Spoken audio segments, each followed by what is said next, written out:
at that time I had graduated college, and I wanted something else. And I spent a little bit of time in New York City, doing some business stuff. Figured, I still had a lot more to learn. So I went to grad school.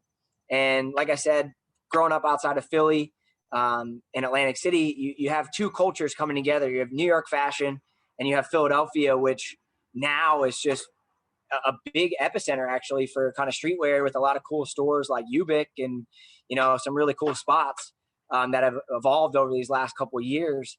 But I wanted to go somewhere else, and I wanted to kind of grow my own roots somewhere. And I was tired of the cold, and I wanted something different. And I found Tampa. And what I liked about here is, there wasn't other brands. I had spent some time in LA traveling and sourcing and doing stuff out there. And I was probably about this close to moving there. And I decided I want to grow roots in Tampa because not a lot of brands are here. I can't go down the street and source fabric like you can in LA and Santee Alley or in New York in the fashion district.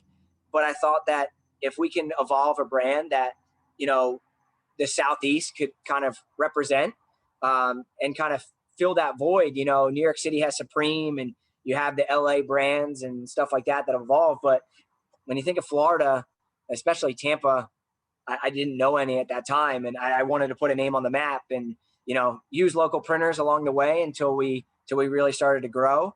And, that's kind of where the brand has been now, where we've done fashion shows now, we've done events, we've done pop-ups.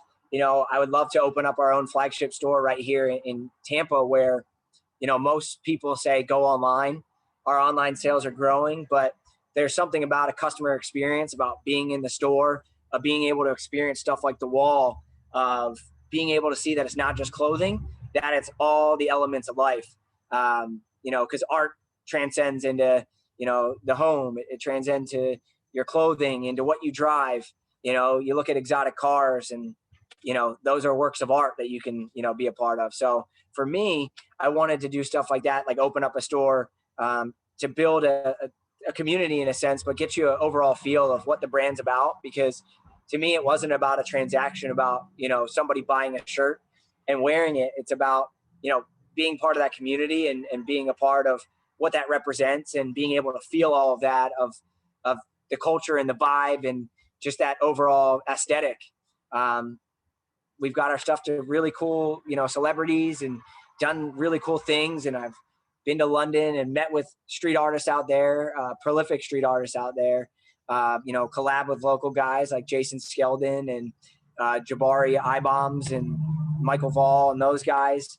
Tampa's got a great art and culture that, typically Miami gets a lot of the praise for, but, along the way. Yeah, sure.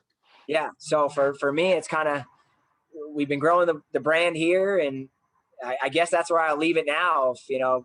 Where the pandemic, most people, were struggling for online sales, and I think branding, for us, it was a time that we could kind of, use that time to be creative and put out some cool stuff and really grow the brand. And we actually had probably our most successful year. And I said, probably it was our most successful year, was 2020. Just this past. Great. Yeah, no, I love hearing that. And, that's huge. And I guess it speaks volumes that, you have a dedicated, fan base and customers, base that believes in what you're doing. So that's awesome. And then, I kind of want to, step back a little bit. So, you mentioned a lot of different names, throughout this. So, the Nikki Diamonds and the, Obey, Shepherd Ferry, and then, there's the, Virgils and all these different people. If you could ever collab with somebody, who would you pick, or top three? Or yeah, I have a couple. Like I said, growing up, and I'm a sneakerhead for sure. My number one, and I always kind of say, yeah, I think everybody is now. I mean, it's like sneakers have the last 10 years are insane. I mean, it's I got walls and closets full of shoes that are, yeah, never going to be unboxed, and you look at them and appreciate them as from the art aesthetic there. But one, not to say like in a selling out kind of way, but I would love to do a collab with Nike. I would love to do a shoe.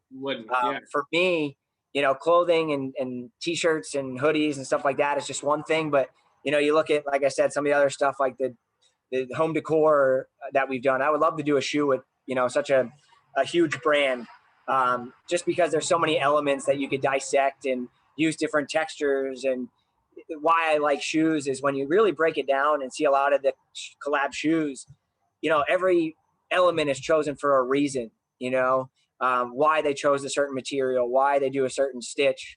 We do the same thing on some of our hats. Like when we did our zigzag hat, you look at the details of the patchwork, and the patchwork has zigzag stitching all on the outside just to bring it all together. But Nike #1, I would love to do a shoe. One of my favorite artists based out of London, Ben Einsteins. He's got great calligraphy artwork, really cool pop art. I would love to do a collab with him. It's been cool that I've been able to do some collabs, like I said, because every single one has a place, in, not to say my heart, but, what you've done and kind of stored up here is like they're stepping stones, and being able to work with different people. It's really awesome to see how other people work. iBombs, I love to collaborate with him. I think he's a young, great artist, and hey, let's keep him coming. I love partnering with my buddy Jason Skeldon. They're both Tampa, St. Pete guys. Yeah. So I've done those, but I would, love to continue to do more. Going back to shoes, there's the shoe surgeon. I would love to work on something just with him, and work. That stuff is like next level. Like, just following on Instagram and seeing like what he does, like it's like I don't even know how he comes up with half the stuff. It's like some of the things are so intricate. It's incredible. Yeah, and my home here, I'm a big Shepherd Ferry, Obey. That's really when I think about the staple of, how I got into streetwear. Everybody's got their top guys, but Shepherd Ferry has a place as well where I just look up to him as an artist, where he's been able to just transform that logo that he has and that message into just the art. You can appreciate the art, and then to take it from the clothing, that's just another thing. And my other probably top two, Bobby Hundreds and the Hundreds. Whenever I go out to LA, I appreciate how they take their stores and put such thought into the store's overall theme and concept, where every little detail, they don't leave a stone unturned. They have a following, more about like the community of streetwear and the culture. And I would just love to do something with them. I love the pieces that they put out. They're really big on collabs. And another brand that when I really look at the overall aesthetic of their products and how they're made, Jeff Staple. I would love to do one with him. There's so many cool artists. Like I mentioned, Cause, super cool. I love all the Cause characters. I appreciate and can like look up to his story. There's so many different people that from, the art perspective of just being able to take that and pick their brain. But I could go on, Kevin, but those are probably my. No, I mean, I love streetwear too, and you have those ones that everybody kind of says / it's like sounds mainstream, like the Nikes and the Virgils, and then I'm sure some people out there would love to collab with Kanye and a bunch of the Yeezy brand and others, but yeah, I mean I think we can all go on and on as far as some of our favorites, and I'm sure they would overlap with many people that are watching.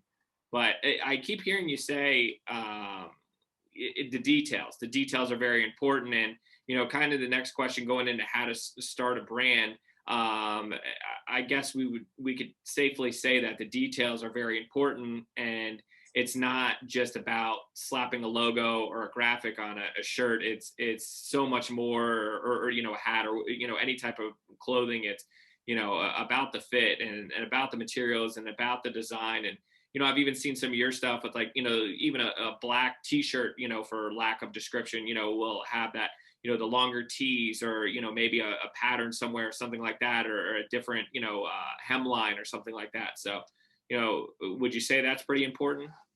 Yeah, absolutely. For us, absolutely. And not to say that it's wrong, but there's going to be brands that, that's not the way they work. Every brand's different, right? If you look at certain box logo, yeah, it's a t-shirt with a box, $1,000, be all yours.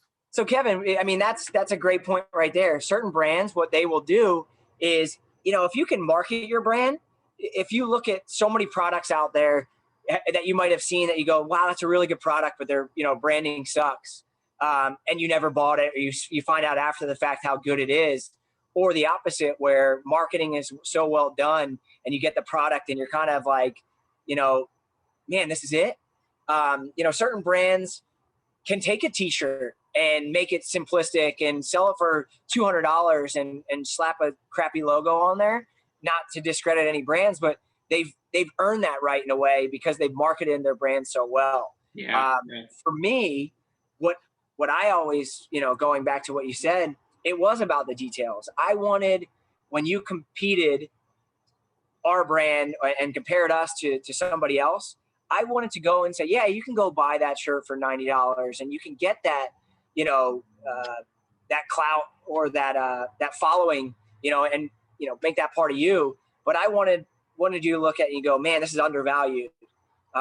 These guys are selling at a lower price point. Yeah. With clothing, that's a concept.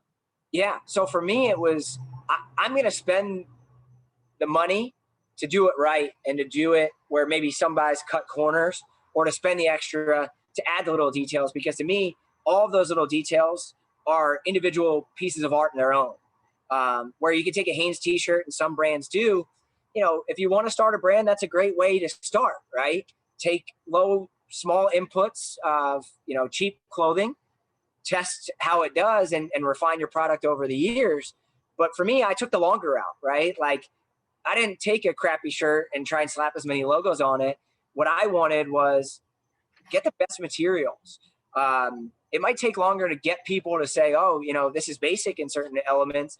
But once you feel those together, you can feel the difference. You can see the difference in the fit.